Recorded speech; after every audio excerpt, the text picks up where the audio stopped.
reaction enthalpy from bond enthalpy. So reaction enthalpy from bond enthalpy. So last time we have studied about the reaction enthalpy, calculation of reaction enthalpy with the help of enthalpy of formation. So now we have to study, or we have to consider, we have to calculate the reaction enthalpy by using the bond enthalpy. Because in any reaction, here bond breaking, bond formation take place when reactants react together, their bond breaking take place, when products are formed, then bond formation take place. Then how this reaction enthalpy is calculated using this bond enthalpy. So according to this, the bond enthalpy, बघा bond enthalpy आपल्याला माहितीच आहे, it is the enthalpy change when काय particular covalent bond is broken.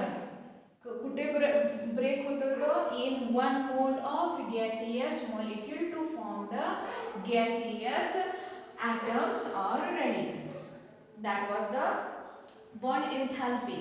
मग आता आपल्याला ही reaction, chemical reaction enthalpy जी calculate करायची आहे त्याच्यासाठी, सो दिस रिएक्शन एंथैल्पी ते कसं रिप्रेझेंट करणार, again this is the standard enthalpy of reaction. So this reaction enthalpy is the difference between, so is equal to the difference between, difference that is subtraction आपल्याला करायचं आहे. So कुणाचं subtraction करायचं आहे, so sum of, म्हणजे summation घेऊया आपण, समेशनचं साइन घेतलं, sum of bond enthalpies of reactants, sum of bond enthalpies of reactants. So bond enthalpies of reactants आपण या ठिकाणी हे असं लिहूया, standard enthalpy of reactants minus sum of bond enthalpies of, that means standard enthalpies of products. So this is the formula. So here the reaction enthalpy or enthalpy of chemical reaction, reaction enthalpy or enthalpy of chemical reaction, enthalpy of reaction is equal to the difference between sum of standard enthalpies of reactants and sum of standard enthalpies of products. So this is the equation. आता आपण for example घेऊया, consider the formation of HI, formation of hydroiodic acid. So H2 in gaseous state plus I2 in gaseous state produces here twice HI in gaseous state. म्हणजे या reaction मध्ये काय झालं, twice HI is a form. So in this equation, hydrogen and iodine, these are the reactants, these are the reactants, and HI is the product. So during this reaction, the bond enthalpy of reaction is equal to, so bond enthalpy of reaction, R is the reaction, bond enthalpy of reaction is equal to, हे काय असणार आहे, is equal to sum of bond enthalpies of reactants. मग reactant कोण आहेत, दोन reactants आहेत, म्हणून आपण काय करणार आहे, आपण एका ब्रॅकेट मध्ये घेतलं तरी चालतं हे. So in one bracket here the standard enthalpies of the reactants, reactant कोण आहे, तर पहिला मी घेतला H2, that is HH bond जो आहे तो काय होणार, ब्रेक होणार. So that is the bond enthalpy of hydrogen plus next काय होणार आहे, standard bond enthalpy of I2, that is II, म्हणजे I2 बॉन्ड ब्रेक होणार, त्याचीही बॉन्ड एंथैल्पी, दोघांचं समेशन, म्हणजे काय झालं, this is the sum of enthalpy change, हा जो आहे enthalpy change of these reactants, हे दोन झाले रिएक्टंट झाले, माइनस आपल्याला काय करायचं आहे, माइनस दुसऱ्या ब्रॅकेट मध्ये काय आहे, sum of standard enthalpies of the product, product एकच आहे, परंतु प्रोडक्टचा काय कोइफिशियंट किती आहे 2 आहे, त्यामुळे तो कोइफिशियंट इथे लिहायचा. So twice the enthalpy change of the HI. So HI bond breaks, then that bond enthalpy, twice the bond enthalpy is the total enthalpy of the product. So this equation म्हणजे आपल्याला जर example solve करायसाठी विचारले तर आपल्याला हा formula तिथे use करायला पाहिजे. सो हे एक एक्झाम्पल झालं. असे बरेचसे एक्झाम्पल्स आहेत की ज्याच्यामध्ये आपण हा फॉर्म्युला यूज करू शकतो. So this was the another point, the reaction enthalpy or enthalpy of the reaction with the help of bond enthalpies. म्हणजे हा फॉर्म्युला थोडासा बघा चेंज आहे. पहिला रिॲक्टंटचा समेशन बॉन्ड एन्थाल्पीज घ्यायचे मायनस प्रोडक्टचे बॉन्ड एन्थाल्पीज आपल्याला यूज करायचे आहे. So this was the another point.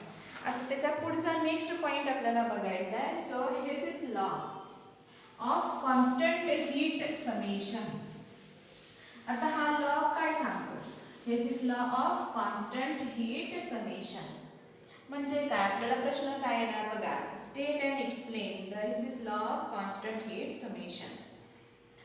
आपण त्याचं एक्झाम्पल बघूया किंवा जनरल एक्झाम्पल आपण बघूया, त्याच्यावरून आपल्याला याचं स्टेटमेंट व्यवस्थित लक्षात येईल. So what is the explanation. पहिल्यांदा आपण एक्सप्लेनेशन किंवा कुठली एक रिॲक्शन जर आपण बघितली म्हणजे काय ह्या according to this Hess's law बघा स्टेटमेंट काय आहे.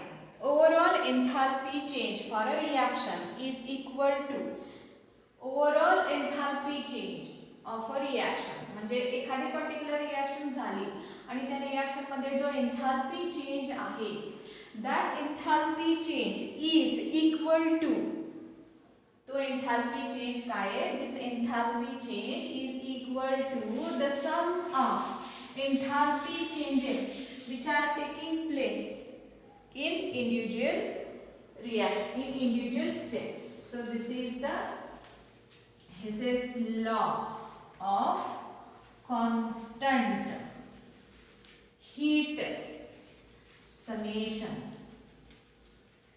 So what is, again I repeat the another statement म्हणजे दुसऱ्या पद्धतीने the enthalpy change for a chemical reaction, enthalpy change for a chemical reaction is the same regardless the number of steps which are taking place or number of steps which are used during this reaction. आता आपण जुन्या syllabus मध्ये एक छोटासा triangle यासाठी explain करायला दिला होता, तो सोपा आहे बघा या पद्धतीने. So suppose this is the triangle where A is the reactant, A is the reactant and C is the product. So A changes into the C.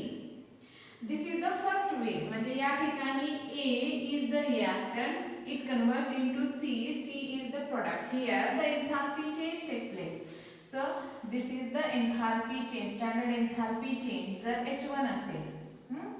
Then second step आपण घेतली, same A to C conversion आहे, पण ते कसं होणार बघा, second वे path रिॲक्शनचा, second दुसऱ्या पद्धतीची रिॲक्शन यूज केली for conversion of this A into C. कुठली पद्धत यूज केली? दिस A first converts into B and then this B converts into C. पहिल्या पद्धतीमध्ये काय झालं होतं? A first converts into A converts to C. Here the enthalpy change. नंतरच्या पद्धतीत काय केलं? दिस A converts to B and this B converts to C. ही दुसरी पद्धत आहे, लक्षात येतं? म्हणजे या ठिकाणी काय काय झालं बघा, ह्या दुसऱ्या टाइपच्या पद्धतीमध्ये काय झालं? दिस A converts to B. Here the enthalpy change take place. So suppose this is H2, ठीक है? Then this B converts to C. So again enthalpy change is H3, ठीक है? मग आता according to Hess's law of constant heat summation, this reactant A and the product is C. So final reactant A, final product is C. Here reactant A, final product is C. Whatever the ways which are used for completion of the reaction, This is the first way for the completion of reaction. This is the second way for completion of reaction. Whatever it is, काही असू दे तर काय होतं, overall enthalpy change, जो overall enthalpy change A आणि C मधला जो enthalpy change आहे, म्हणजेच according to Hess's law of constant heat summation, this H1 is equal to H2 plus H3. लक्षात येते का? म्हणजे फायनल प्रोडक्ट तयार झाला की जो एन्थाल्पी चेंज असतो, this enthalpy change is the same regardless the number of ways or number of steps which are used, or this overall enthalpy change for a reaction is equal to enthalpy change for a reaction is equal to the sum of, हे काय घेतले आपण, सम घेतलेली आहे, summation घेतलेली आहे, sum of enthalpy changes in individual steps. So ही एक इंडिव्हिज्युअल स्टेप आहे, ही एक इंडिव्हिज्युअल स्टेप आहे, ही दुसरी पद्धत आहे जी ए इंटू सी मध्ये कन्वर्जन करण्याची. मग ह्या इंडिव्हिज्युअल स्टेप मध्ये जे एन्थाल्पी चेंजेस झाले ते एन्थाल्पी चेंजेस आणि ह्या एका स्टेप मध्ये जे एन्थाल्पी चेंज झाले हे दोन्ही एन्थाल्पी चेंज कसे असणार आहेत, सेम असणार आहेत. लक्षात आलं का? आता याच्यावरनं काय आपल्याला दिसलं तर एन्थाल्पी हे कसं आहे, enthalpy is the state function. State function म्हणजे काय, it doesn't depends upon the number of ways, it depends only upon the initial state and final state of these substances. That means it depends upon only the initial state, that is the reactant, and the final state, that is the product. Number of ways किती त्यामध्ये मिळवले ह्याच्यावरती ह्याचं enthalpy depend नाही, ह्याच्यावरती एन्थाल्पीची value अवलंबून नाही. आता याचं पर्टिक्युलर एक्झाम्पल आपण बघूया. हे काय झालं, जनरल एक्झाम्पल झालं. आता पर्टिक्युलर एक्झाम्पल आपण घेऊया, फॉर्मेशन ऑफ अमोनिया. आता अमोनिया फॉर्मेशन जे आहे, अमोनिया फॉर्मेशन म्हणजे काय, nitrogen plus hydrogen converts into ammonia, हे अमोनिया फॉर्मेशन आहे. मग हे अमोनिया फॉर्मेशन दोन पद्धतीने आपण करू शकतो. दोन पद्धतीने म्हणजे कसं, तर या ठिकाणी बघा, आपण हा H2 घेतला in gaseous state plus N2 in gaseous state produces NH3 ammonia. आता इथे रिएक्शन आपल्याला बॅलन्स करायला पाहिजे. या ठिकाणी किती घेणार आहे बघा, इथे थ्राइस घ्यायचं आहे, ट्वाइस घ्यायचा, आणि इथं जर ट्वाइस घेतला आपण, लक्षात येतंय, इथे ट्वाइस घेतलं तर इथे सुद्धा आपल्याला इथे थ्राइस घेऊया बघा, इथे थ्राइस घ्यायला पाहिजे आपल्याला, आणि इथे किती घ्यायला पाहिजे, ट्वाइस घ्यायला पाहिजे. So this is ammonia in gaseous state. बघा बॅलन्स करताना ही ओव्हरऑल रिएक्शन म्हणजे या ठिकाणी थ्राइस हायड्रोजन आणि N2 when combined together. So this is one of the way, ही एक पद्धत झाली. ह्याच्यामध्ये जो एन्थाल्पी चेंज आहे तो एन्थाल्पी चेंज किती आहे. So here the enthalpy change for the reaction is minus 92.2 kJ per mole. So when hydrogen combines with nitrogen produces ammonia. For this reaction the enthalpy change is 92.2 minus 92.2 kJ per mole. आता same हीच reaction दुसऱ्या पद्धतीत आपण दोन stepney करून आणायची. कशी करून आणायची बघा. So this is the first step किंवा दिस इज द फर्स्ट वे. आता सेकंड पद्धतीमध्ये फर्स्ट रिएक्शन सब रिएक्शन आपण कशी करून आणणार. So H2 plus N2 again in gaseous state produces N2H4. म्हणजे या ठिकाणी इंटरमिजिएट प्रोडक्ट तयार करायचा आपल्याला. म्हणजे एकाच स्टेप मध्ये रिएक्शन ही कंप्लीट होणार नाहीये. सो ही दुसरी पद्धत आहे अमोनिया फॉर्मेशनची. दुसऱ्या पद्धतीमध्ये आपण काय केलं, डायनायट्रोजन हायड्राइड तयार केले. या ठिकाणी N2H4 गॅसियस स्टेट मध्ये तयार केलं. So this reaction is endothermic and here enthalpy change is 94 point. बघा या ठिकाणी enthalpy change 95.4 kg. So intermediate product हा तयार होतो. आता त्याच्यानंतरच्या स्टेपमध्ये काय करायचं, this intermediate product N2H4 gaseous state when combines with, म्हणजे आपण थोडंसं एक्स्ट्रा हायड्रोजन आपण या ठिकाणी ऍड केला in gaseous state, produces, balance करायला लागेल आपल्याला reaction, produces ammonia NH3 in gaseous state. म्हणजे या ठिकाणी आपण ट्वाइसनी रिएक्शन बॅलन्स करूया, ट्वाइस NH3. ही जी स्टेप आहे, this reaction is exothermic. So here the enthalpy change minus 187.6, म्हणजे या ठिकाणी एंथैल्पी चेंज आहे -187.6 kJ per mole. काय काय लिहिलंय लक्षात येते का? म्हणजे ही दुसरी पद्धत आहे, अमोनिया तयार होणार आहे, अमोनिया फॉर्मेशनची दुसरी पद्धत. In first step this product is form, in second step ammonia is form. Then overall reaction जर तुम्ही बघितली, ओव्हरऑल रिएक्शन मध्ये जे कॉमन फॅक्टर्स आहेत ते कॅन्सल करूया आपण. So this get cancel, this get cancel, okay, and this is gets added. So 1H2 and 2H2, that is thrice H2 gas plus 1N2 gas produces twice NH3 gas.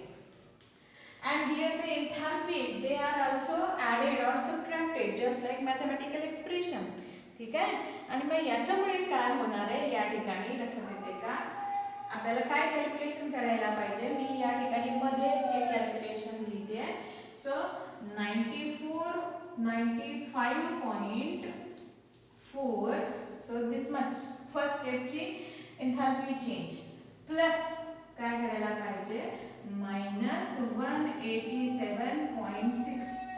आता हे जर calculation आपण केलं म्हणजे काय होणार आहे, प्लस मायनस मायनस, म्हणजे याच्यातून ही क्वांटिटी मायनस केली, then it gives finally -92.2 kJ per mole. So this much quantity of enthalpy change, हा जो enthalpy change आहे, हा enthalpy change जो दिसतोय तो enthalpy change सेम आपल्याला ह्या अमोनिया फॉर्मेशन मध्ये दिसतोय. याचाच अर्थ काय झाला, so enthalpy change of a reaction, म्हणजे ही जी रिएक्शन आहे, so enthalpy change of a reaction is the sum of enthalpy changes which are taking place in individual steps. या ज्या दोन इंडिव्हिज्युअल स्टेप्स आहेत त्याच्यामध्ये जो एंथैल्पी चेंज झाला त्याचं समेशन म्हणजेच enthalpy change which are taking place in this individual, in this total, in this overall reaction. So this was the Hess's law of constant heat summation.